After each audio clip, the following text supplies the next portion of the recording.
views and opinions expressed in this program are those of the participants and do not necessarily reflect the views of BronxNet or the program underwriters. Coming up on this edition of Perspectives, we talk about managing your money post-pandemic. Then we talk about with a possible recession looming.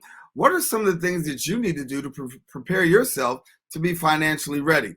That, plus a whole lot more on this edition of Perspectives with yours truly, Daren Jaime. What's on your mind? Let 'em know. Express what's on your mind. What's on your mind? Let 'em know. Anything relevant to life, you bring it to the table. Whether you make a move solo or a movement with a stable. No fables, you speak on your decisions. Cause in the long run, it's your voice, your views, your vision. Keeping it real with many messages for you to know. This ain't radio, but DJ runs the show. Entertainment, he rocks it. Politics, he locks it. The host with the most would handle any topic. Don't forget to share your perspective with shines of light. Cause it might make a difference in someone else's life. Make a difference. Thank you, everyone, for joining us here on Perspectives. I am Daren Jaime, of course. We're glad to have you share it with us. As always, you're free to share your perspective. There are a multiplicity of ways that you can do it. First of all, go to our social media pages. BronxNet TV, that's our station's social media page. If you're looking to reach me personally, you can reach me on my Facebook page at Daren C. Jaime, and then also on Instagram and Twitter at DCJaime23. There you'll be able to get some information and also possibly some inspiration as well. Coming up on today's show, we go front and center talking about the topic of financial literacy as we are in what we consider close to being post-pandemic. Out of the worst of it, we assume a lot of questions still are out there and they're looming. So my guest today actually has years of experience in the political and private sectors. He has served as the head of government relations and outreach for the Jamel Robinson Child Welfare Reform Initiative. He now serves as the executive director of Sensibility, a not-for-profit that's dedicated to educating students to achieve their financial goals. But one of his most prestigious titles, I should say, is that he's a longtime friend of this show. And we're glad to have Roy Paul with us. It's been too long, and we're glad that we can bring him back here on the show today. We're talking about what we can do to keep this financial confidence going, especially with more and more talks of the recession coming and looming for us here in America. So, Roy, first of all, glad to have you. It's been a long time, and how you doing? I'm doing good. I'm still alive. I'm in good health. I'm trying not to pack on too many pounds, but at this point, you really can't complain if you're still here. Yeah, well, I mean, we talk about COVID. That's one of the things that come with COVID, right? They call it the COVID-15, the COVID-20, depends on how much you ate or how much you had to really digest. But for yourself, what's it been like for you in the area of, finances and financial literacy? We see a lot of people now really trying to come out, and we're in the middle of this huge problem where we're trying to find people to work and people are trying to save money. Talk to me about how you see the financial blueprint right now. Yeah, this has been a very difficult time, not just for Sensibility, but for nonprofit organizations and then the community at large. We teach people about money, but we also need money. And a lot of nonprofit organizations are funded by the private sector or a government agency. And a lot of those agencies in the private sectors are struggling financially as well. And so I've seen some of my counterparts have to shut down operations. Many of them have employees who have families who have expenses. You have a lot of people who couldn't use their office spaces anymore because they couldn't afford the rent. And so it was a matter of trying to figure out what to do with fewer resources, right? And instead of turning off the lights, maybe lay off a couple of people. And so it's been really tough. But I will tell you that the silver lining has been a renewed sense of the importance of financial literacy. You see more states across the country, Florida being the most recent, to enact financial literacy standards before high school students graduate, because people are understanding how important this is. You have the student debt crisis rising. You have the foreclosure crisis rising. In New York City, where we are, there is more talk about the foreclosures rising, especially with rent. The evictions are rising. Now that all of the waivers that have been put in place are subsiding, you have more landlords taking tenants to court saying, we don't dislike you as a person, but you have haven't paid rent in over a year, right? And so a lot of people are struggling. And then the questions are, well, what happens after this is all done? When people have gotten evicted, they're foreclosed from their homes, when they've defaulted on their debt, what do they do? Where do they go? What kind of relief is there? So there's so many different conversations going on, from trying to be able to have the president relieve student debt in many different ways. It's a convoluted issue. A lot of things are happening now that have never been discussed ever before. And that just shows you the magnitude of the financial crisis that we're dealing with individually. So talk to me from the sensibility perspective. What are you doing in terms of educating your students and those who are a part of the program to really be prepared for these really bearish times? Yeah, it's funny because we have a curriculum that's 8 modules that we offer for free.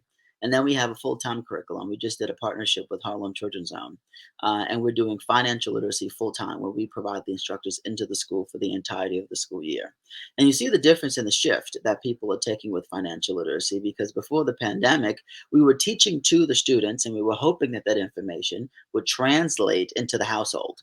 Now we're actually seeing it translate by force. I just got an email literally a couple of days ago from a parent who was watching over her child, as he was doing a Zoom class with us.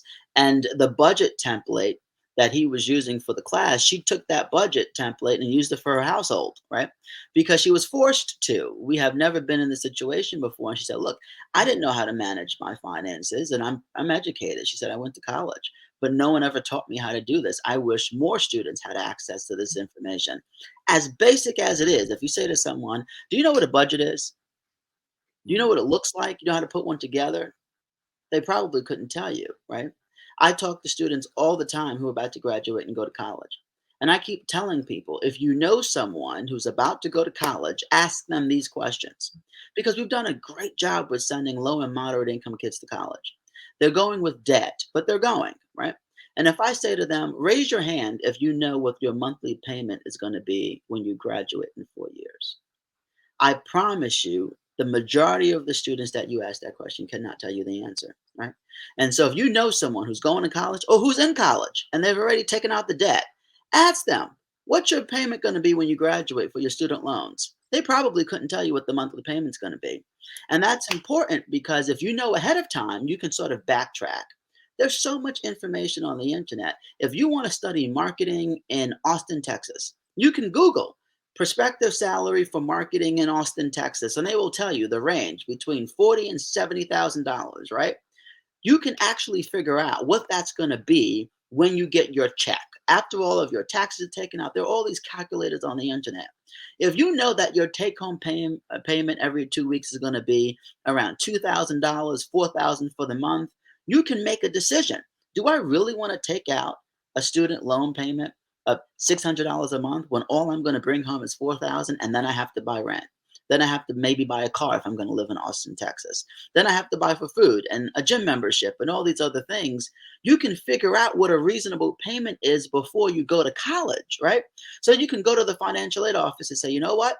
I know I really want to go to this school. It's a great school, SUNY Potsdam, but it's too expensive, right?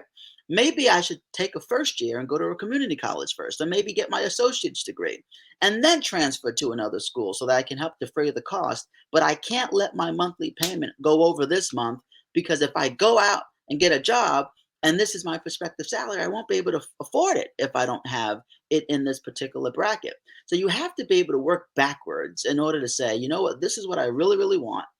This is how I'm going to get it, but I have to be mindful about what my number is. And the financial aid office, those counselors are really good being able to help you work backwards and figure it out mathematically, but you have to know what you're trying to achieve.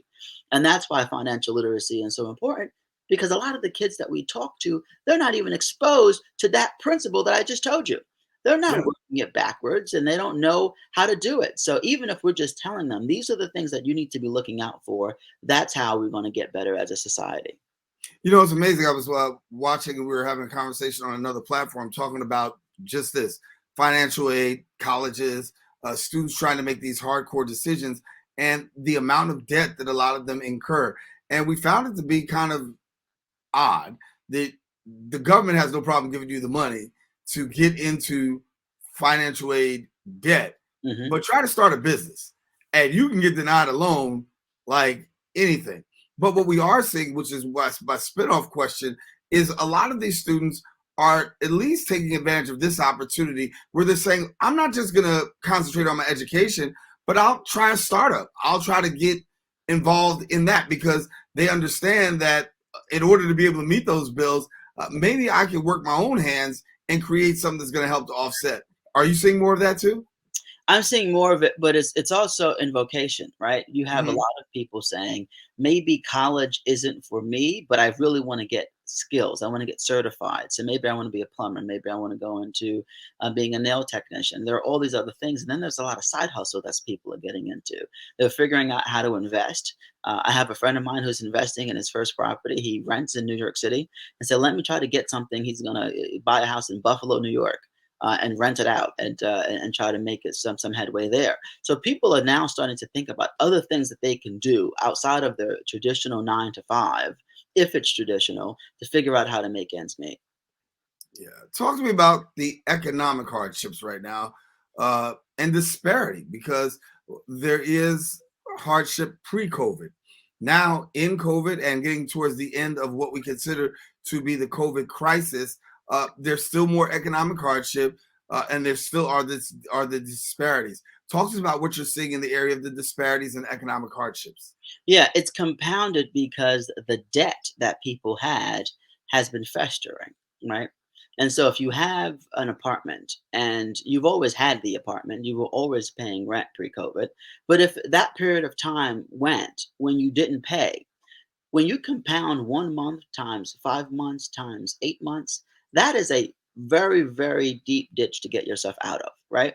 If you weren't paying your student debt and you let that sit, and all of a sudden now you have to go and figure it out in a different kind of way, that creates an economic hardship and an emotional hardship. There's a lot of people, I hate to say it, that have been suffering from mental illness, and that's been compounded. You have more people with suicidal thoughts, not knowing how to get the help that they need to cope with the life's issues. So people were living paycheck to paycheck before. And now, if you think about it, all of that issues have been compounded. So now that's why there's pressure on relieving student debt. Now there's pressure on trying to make sure people can stay in their homes because people are sitting there going, look, I couldn't pay you the $3,000 that I was paying you before the pandemic, Mr. Landlord. Now it's $50,000, right? Right. It's impossible for people to get themselves out of that kind of a ditch. So everything has been compounded because it's been festering for such a long time. Let me take a quick break and come back with more with Roy Paul as we are talking about the financial crisis and also financial literacy, talking about sensibilities and the work that he's doing there. We'll have more of that when we return right here on Perspectives.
Welcome back to Perspectives. Daren Jaime here with you. Our guest today, the Executive Director of Sensibilities, Roy Paul, who continues his conversation with us as we talk about financial literacy. And Roy, when we talk about African Americans particularly, we know that there was that disparity that we talked about in the last segment, right? Now we talk about trying to take an upward trajectory, coming out of this, trying to make the most of this, trying to position yourselves. We know that there's talk of a possible recession that's looming. We know we don't even want to look at the stock market right now because then we'll have to take our heart medication, right? But for us to have this upward mobility at a time like this, what should African Americans be doing and focusing on as we look to move forward? I'm a big proponent of wealth building. And I think the biggest thing you can do is to create legacy so that people have something to pass down to the next generation, right? I'm looking at it now. There's a lot of estate sales that are on the market, and that's because people have died and their heirs have been left the property to sell. And in many cases, people are selling property that they did not invest in themselves. So that means mom, dad, grandpa died and left you their home. And so now you have something to sell and make money off of, right? We're seeing a lot of that. And I think that is mostly geared towards the non Black community, right? Non minority community, where you have those assets. And so we have to start talking to people about how to build an asset, even if it's a small asset, right? The house doesn't have to be $1 million house. It could be a $30,000 house. It could be a $50,000 condo, right? But something that has value that will increase that over periods of times, even if you don't want to sell it, you can rent it out and you can have disposable income for your kids. There's all kinds of things you can do once you have the asset, but you need to build the asset. And so we have to have a serious conversation with people about what it means to actually own something. Why rent when you can own? And that's the big piece that I'm trying to get through to people when I talk to them is about really trying to be owners and not renters. And owning is really huge during this time. And I think right now a lot of people are concerned because it seems as though when it comes to housing, it is more of a seller's market than it is a buyer's market. We're talking about buying a car right now. Buying a car is hard because of supply chain issues. So we have a lot of in front of us barriers, if you will. But how do we overcome that in this short time? Because as we said, it's a little bit harder given the fact of the way the economy is right now and inflation. A lot of it is really psychological, right? There is trauma attached to being in an environment where you were not taught certain principles and you certainly didn't see them, right? It reminds me of a recent Shark Tank interview. I love the show Shark Tank on ABC. And there was a contestant who came on and he was selling his product. And he said, this is really a throne's cry away from what I'm used to, right? He was pitching to millionaires and billionaires about his product, but he said, you know what? I grew up in a family of four, and it was really tough. We would go to Burger King and we would buy $1 burger and we would split it up into four pieces, and that was dinner. Right? And that struck a chord with me, not because that's my experience, but because if you think about it, growing up every day, having to figure out how to split $1 burger into four pieces, and then try to translate that into now being an entrepreneur in front of Shark Tank, trying to pitch your business. That growth, that trajectory, which probably filled with a lot of pain, a lot of heartache, a lot of sleepless nights, a lot of teary nights, right? And we don't really think about all the things that people go through to get to where they end up being.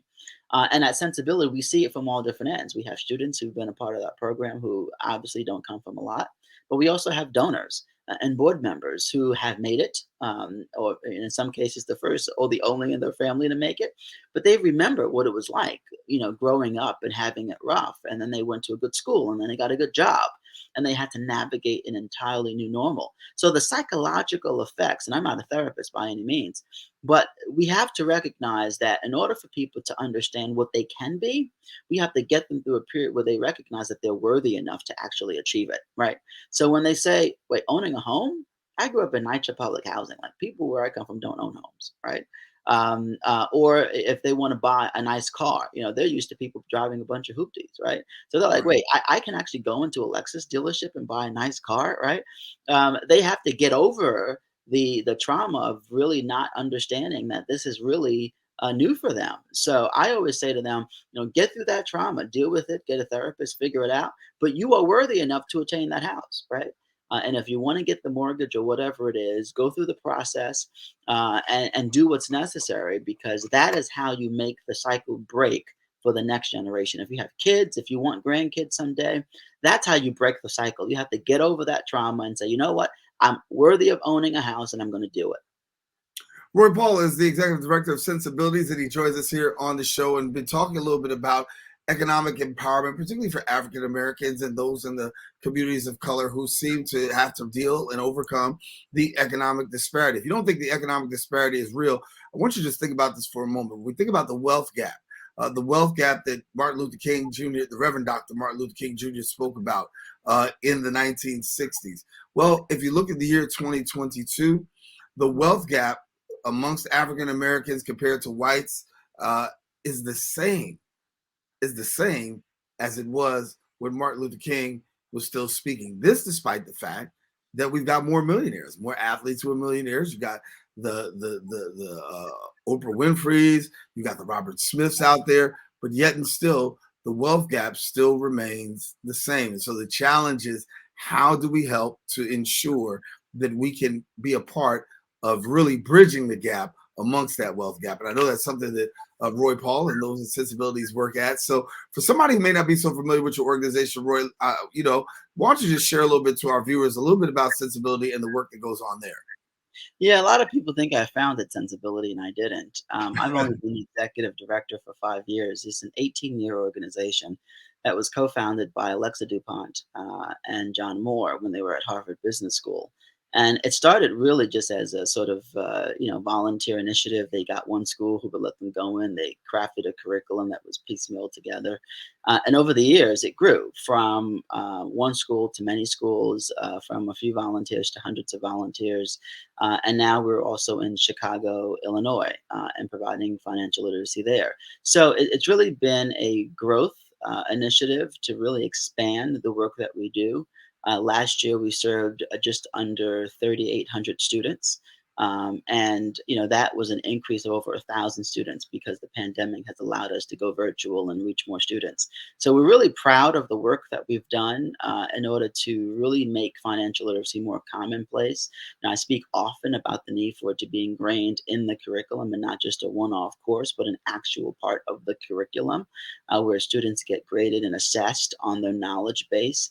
And that's really where we're going to make the big difference. President Joe Biden is under an incredible amount of pressure, and I haven't lived a long time. There are people like you who've been around more presidents than I have.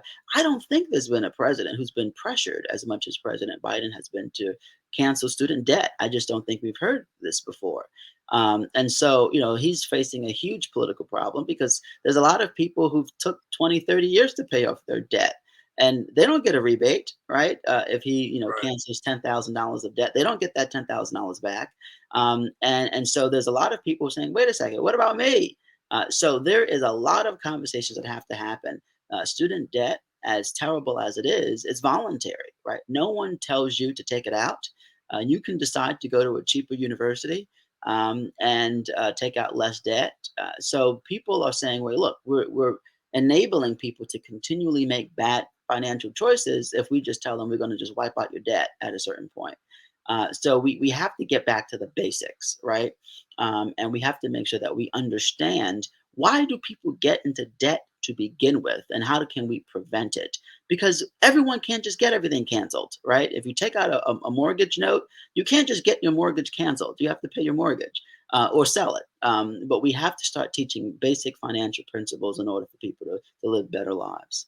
As we look here, the stat says right here, as we say, the average Black and Hispanic Latino households earned about half as much as the average white household, and only about 15 to 20% as much net wealth. And you go back and you talk about President Joe Biden.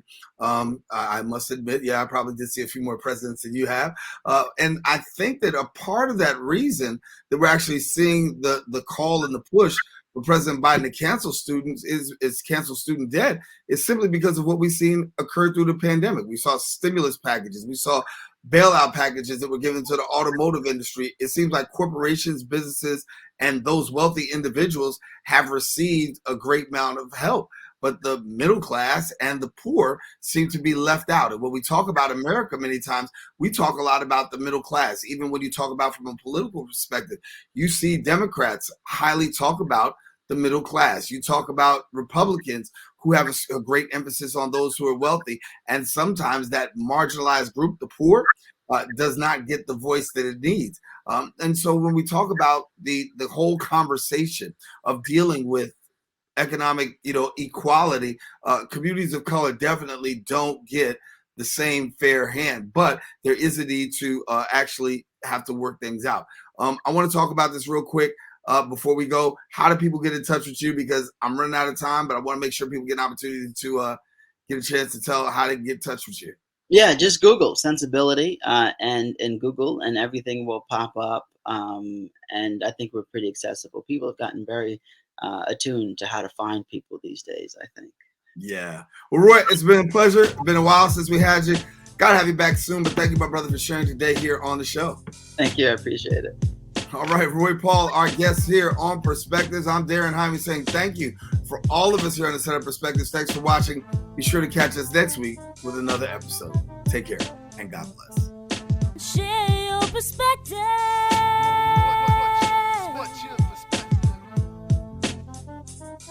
Let 'em know.